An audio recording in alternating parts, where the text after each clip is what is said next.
ভারতের জম্মু কাশ্মীরের পেহেলগামে অবস্থিত বাইসরান উপত্যকায় ভয়াবহ হামলায় অন্তত ২৬ জন পর্যটক নিহত হয়েছেন, যাদের মধ্যে বিদেশি নাগরিকও আছেন। এ ঘটনায় সৌদি আরবের জেদ্দা সফর সংক্ষিপ্ত করে ভারতের প্রধানমন্ত্রী নরেন্দ্র মোদী দেশে ফিরে এসেছেন। দেশে ফিরে তিনি নিরাপত্তা বিষয়ক উচ্চ পর্যায়ের একটি বৈঠকে অংশ নিতে পারেন বলে জানা গেছে। ভারতীয় সংবাদ মাধ্যম এএনআই বুধবার এ বিষয়ে তথ্য প্রকাশ করেছে। প্রতিবেদনে উল্লেখ করা হয়, জম্মু ও কাশ্মীরে ভয়াবহ হামলার পর মোদী সৌদি আরব সফর শেষ করে দিল্লি ফিরে এসেছেন।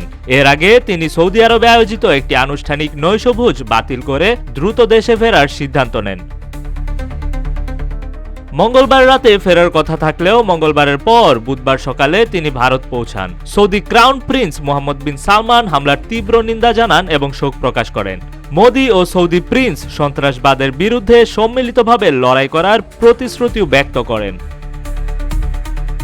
জেদ্দায় থাকার সময় মোদি হামলার নিন্দা জানিয়ে দ্রুত একটি বিবৃতি দেন, যা মানবতার বিরুদ্ধে অপরাধ হিসেবে চিহ্নিত করেন এবং দোষীদের কঠোর শাস্তি দেওয়ার প্রতিশ্রুতি দেন। এদিকে মঙ্গলবার বিকেলে কাশ্মীরের পেহেলগামে হামলাটি ঘটে। পেহেলগামকে ভারতের সুইজারল্যান্ড বলা হয়। এটি একটি জনপ্রিয় পর্যটন স্থান হিসেবে পরিচিত। ২০১৯ সালের পুলওয়ামা হামলার পর এটি কাশ্মীরে সবচেয়ে ভয়াবহ হামলা। তৌহিদুর রহমান, রূপালী বাংলাদেশ।